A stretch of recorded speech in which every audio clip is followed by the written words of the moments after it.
Have you ever felt that someone was watching you, recording you? Today, we will be exploring a scary creepypasta about just that. Please like and subscribe. Hope you enjoyed your Halloween. The Stalker Program. It was a Saturday, more precisely, the 10th of November, which I remember distinctly. It was the first day I felt the approaching winter cold soaring through the suburbs, and I pulled my hands back at the near-freezing metal, the mailbox. The letter had a government stamp on it, and I almost tripped over the stairs as I couldn't pull my eyes away from it until I was inside. I also remember that date because it was the first weekend we spent at home after a lengthy honeymoon, which had been no less than perfect. Hawaii, waking up from the ocean clashing with the coast.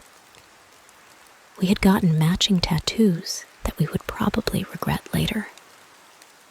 A small wave etched into his and my wrist.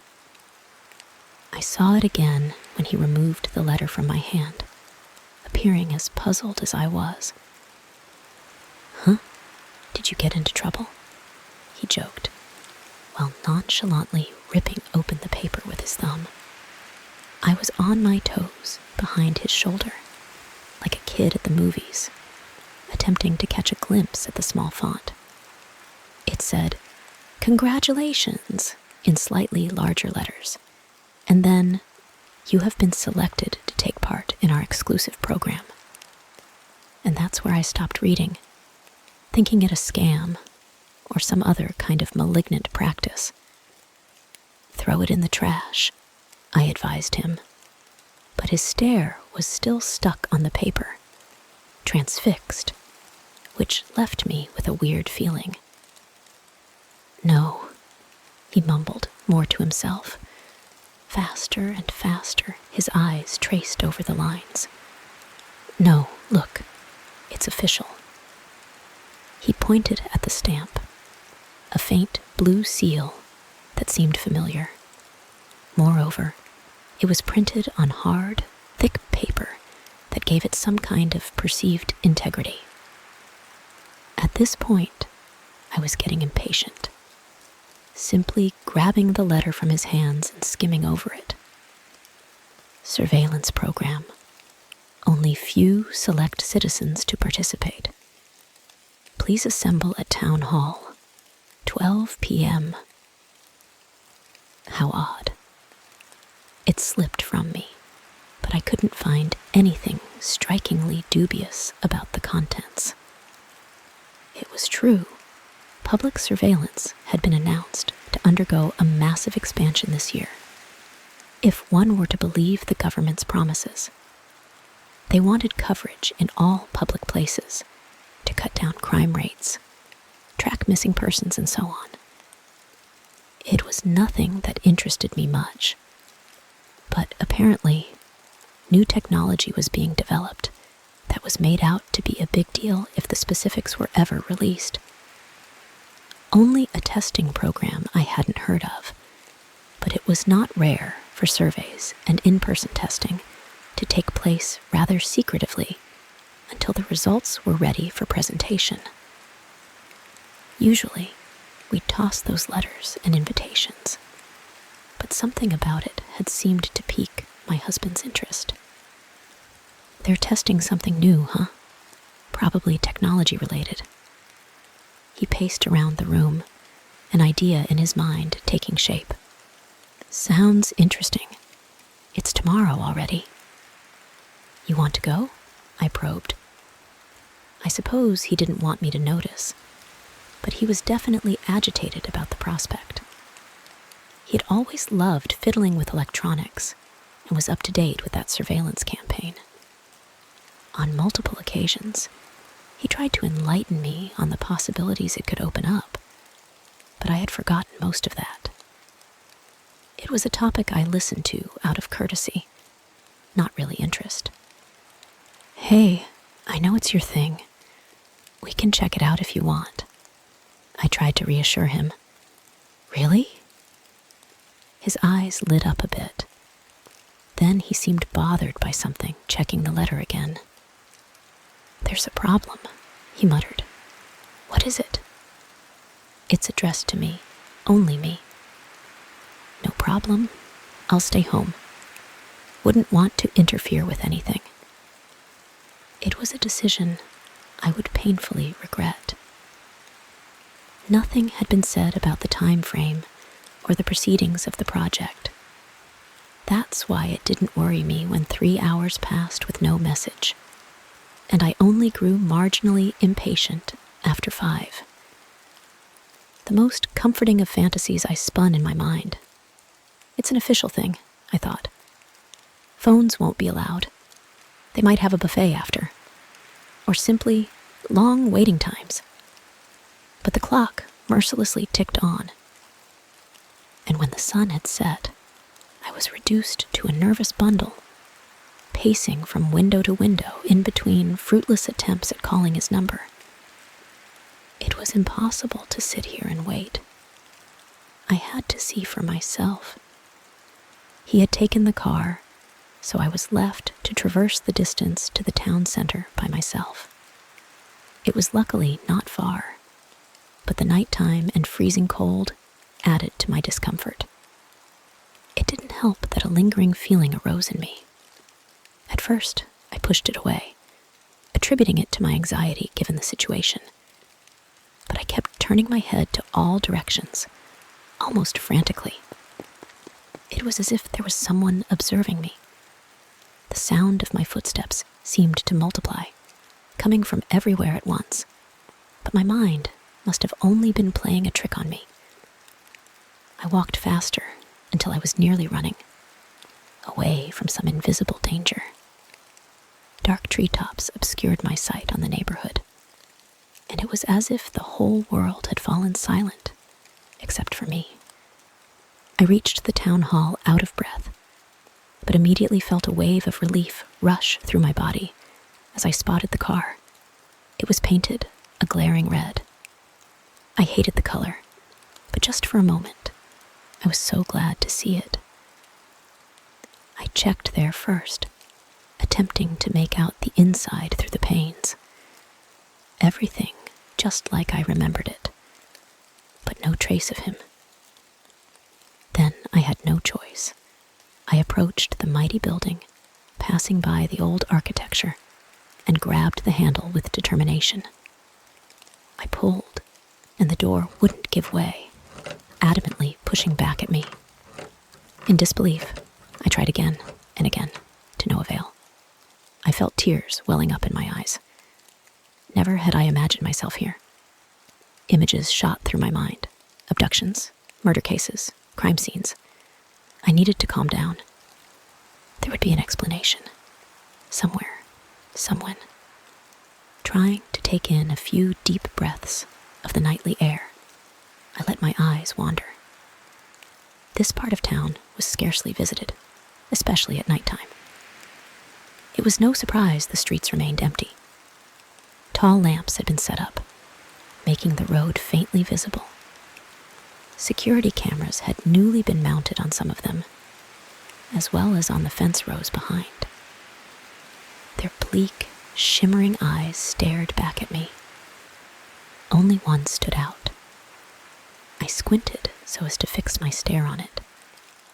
It was quite distant from me, but without doubt exactly lined up with my position. Somewhat unnerved by the idea of being recorded loitering around the town hall at night, I quickly moved past it, keeping it in my sight. But with every step I went, it seemed to follow me. I tested it, taunted it, repeatedly changing direction, and the lens turned with a mechanical jerk wherever I went. They didn't do that. They never did. It made no sense for a camera to have a motion sensor pointing to a frequented road. Nothing made any sense at all. I felt dread rising up in my body, the urgent need to leave this place, fast. I ran an odd curve to move out of the camera's scope of movement, but it wouldn't be as easy as that. To my horror, the black, emotionless glare of the lens rose up, far above the fence I had thought it attached to. Shadows were still coating it in obscurity, but soon enough, it expanded in my field of view, moving towards me briskly and shakily. A man stepped out of the shadow, unmistakably, a grown human that walked just the slightest bit too unnaturally, almost automatically. Instead of a head, a security camera was mounted on his neck, twitching to keep up with my movement. It was faster than me. I wouldn't make it across the parking lot and back home. It was already too late to even try to escape to either side of me. I had no idea what that thing would do to me if it caught me, but I was in no mood to find out, rather shaken by a visceral fear.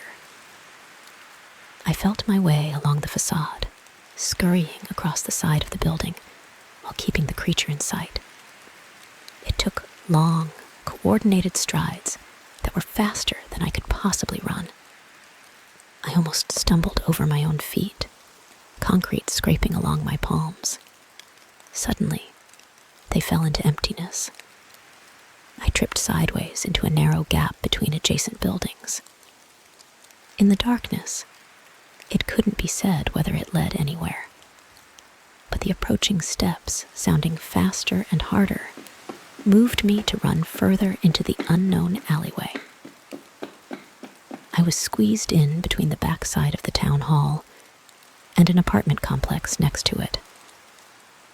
There was no light to illuminate my way, but it can't have been long until I reached a dead end. I had gained a small lead, enough to adjust my eyes to my surroundings. My hands brushed over harsh wire mesh to my right, where I had presumed only the town hall's cold concrete to be. But there was a small gate inset into a fence that led to a flight of stairs, and further down into what must be the building's basement. I rattled the door without thinking, only to discover it was held in place by a heavy lock. It would have been too tall to climb over. Besides, barbed wire was spun across its full length, which I might have seen as odd had I had time to think. I turned my attention away from the fence, as escape seemed to wait right in front of me.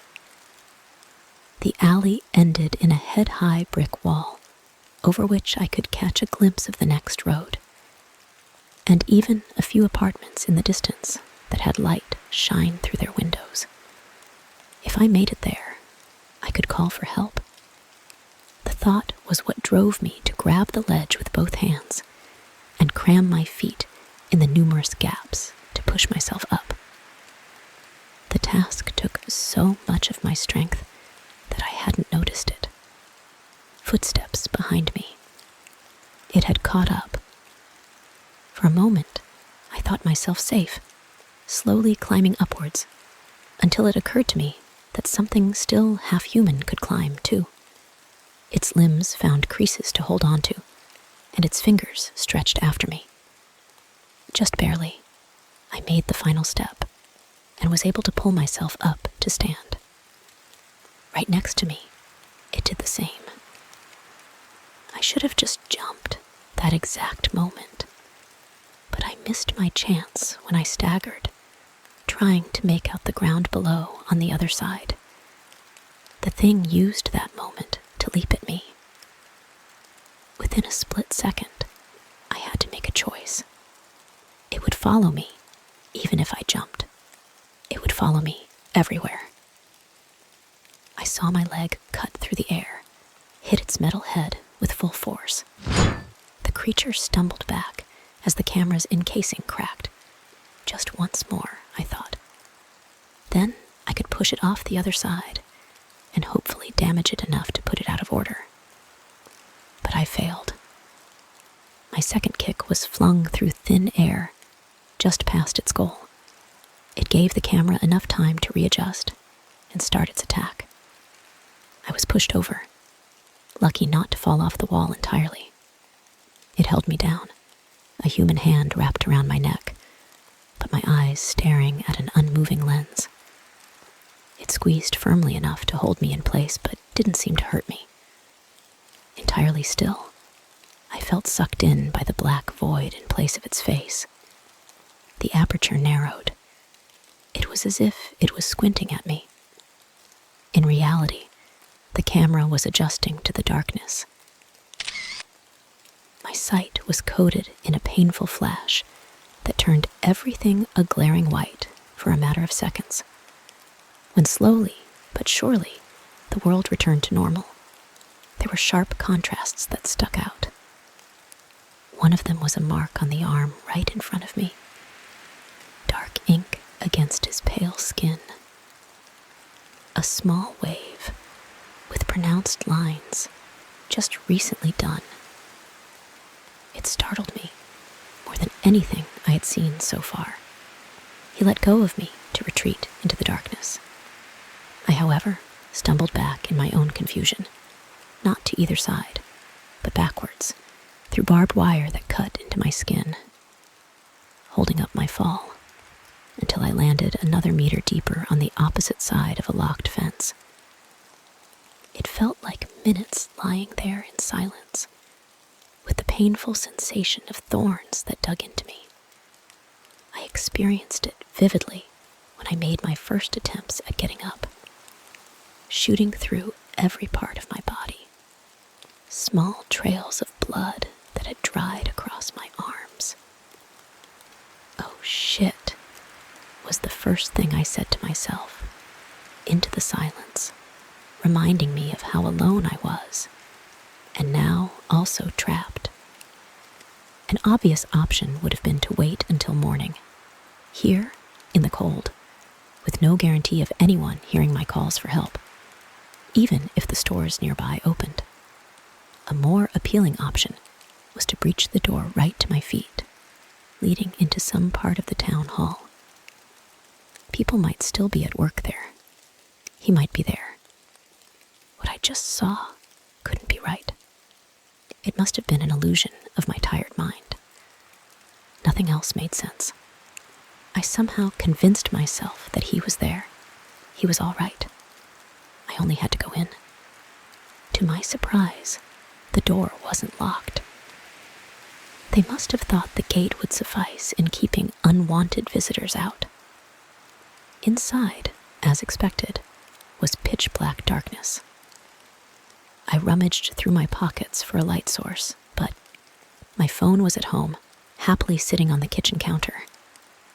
I must have forgotten it in the haste, and now scolded myself for it. There was no other choice than to feel my way along the walls. They were cold, adamant, and dirty. Probably just a basement, maybe an archive of some sorts. I was proven wrong when my fingers found a switch. Fluorescent lights flickered, spanning across the ceiling, and gave sight to a large storage hall. It was incredibly bleak and boring in here. As I approached the middle of the room, the sound of my steps echoed back from the walls. Big cardboard boxes were stacked up to each side of me, that was all. Because I couldn't find a reason why not, I decided to take a look inside. I withdrew my head with a gasp. They contained piles of large security cameras, similar to something I had already seen. Frantically, I opened every box within my reach, but they all held the same contents. Detached cameras, dozens and dozens, cable ends sticking out of them, ready to be assembled. What was happening here? I wouldn't find answers unless I descended further into the building. And the next door was already in sight. Taking a deep breath, I opened it, reaching a long corridor. There were plenty of rooms to either side of it, some with windows, some with light in them. I was now in danger of being spotted. Normally, I should have ran up to the first sign of human activity I could see. But something was telling me I wasn't supposed to be here.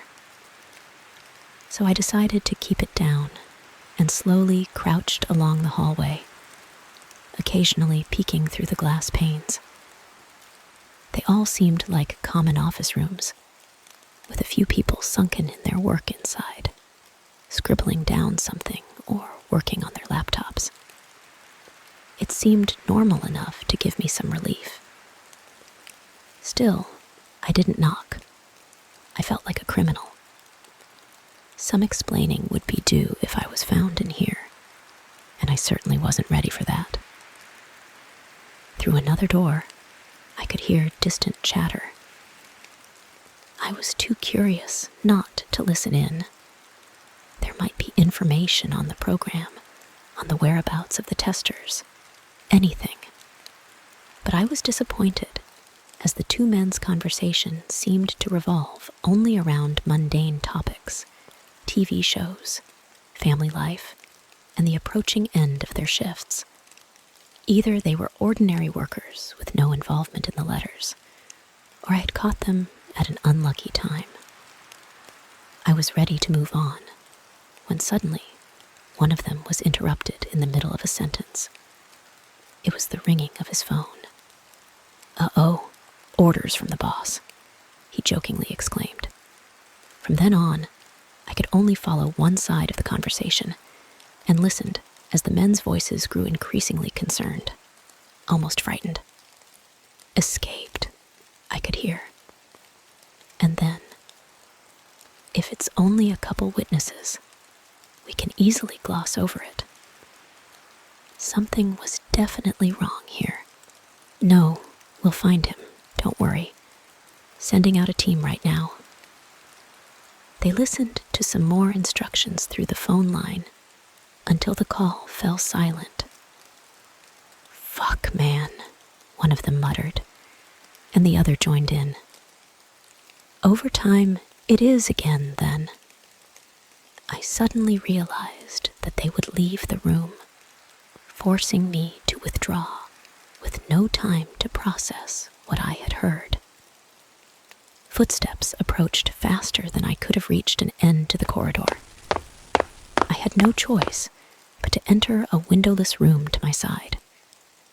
As quietly as possible, I closed the door behind me. With a sigh of relief, I realized there was nobody in my vicinity. Voices again. An adjacent door was flung open. I crouched behind a shelf I spotted just in time, frozen in place, overseeing the entirety of the room. Luckily, everyone's back was turned to me, allowing me to observe in peace. It was no office room. No tables, chairs, laptops. Instead, a sort of surgical table, equipped with the according instruments. I held my breath. My mind spun circles, trying to make a sense of the scenery. Surrounding it were three figures in sterile gowns. One, seemingly the head of the operation. An elderly man with a slumped over posture. Grayed out hair peeking out from under the white surgeon's cap. To his side were two younger assistants, giving him a hand in his tasks. And what were they doing now? They removed some kind of tarp covering from that table, replacing it with a clean one. This was necessary, because the sheet one of the men held, and quickly rolled up, was glossed over with a visible layer of blood. And it was unmistakably blood. I would be fooling myself trying to assume anything else. This would all be perfectly normal had I gotten lost in a hospital, but not here.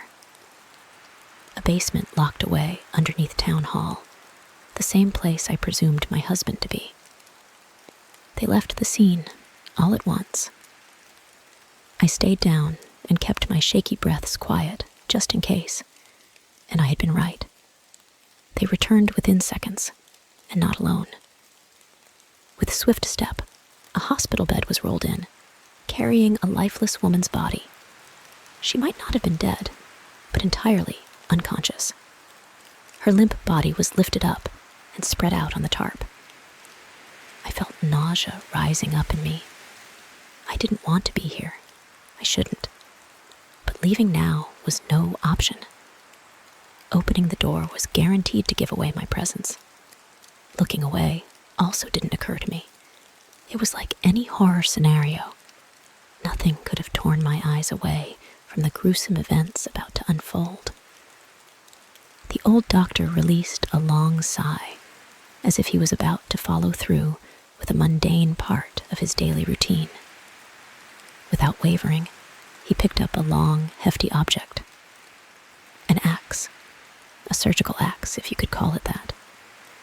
It was polished clean, and with a thin, fan-shaped blade that was sharp enough to see the edge even from a distance.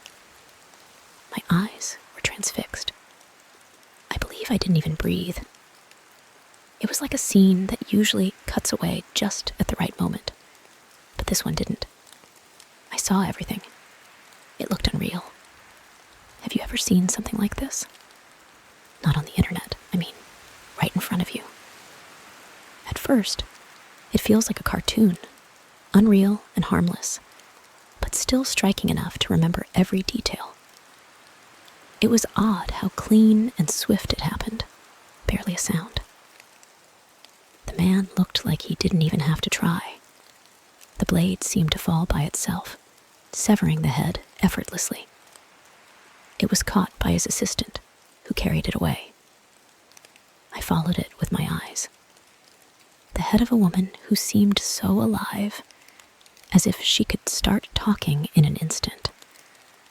I couldn't possibly process the fact that it was detached. It looked entirely normal for a moment.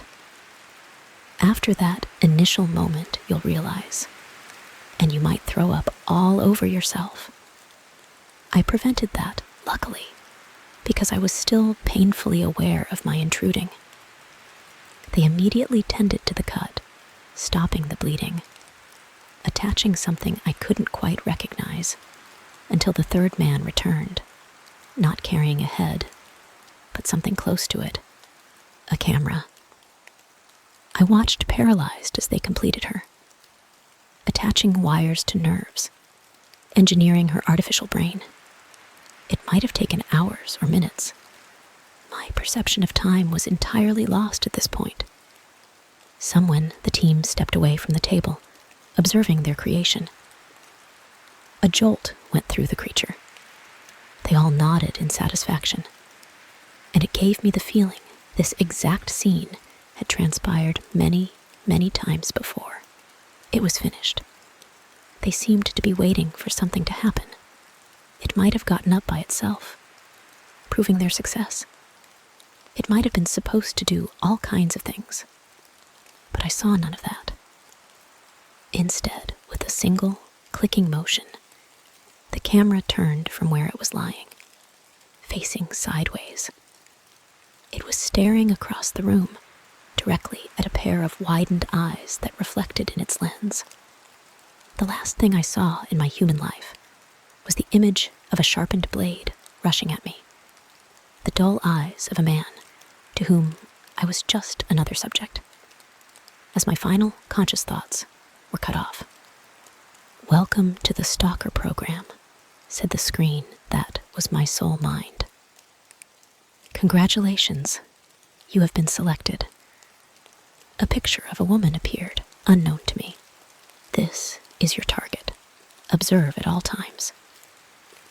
Blinking dots showed up in the depths of my mechanical conscience that I could not quite see but feel. I knew where she was. I knew I would be watching her. Forever.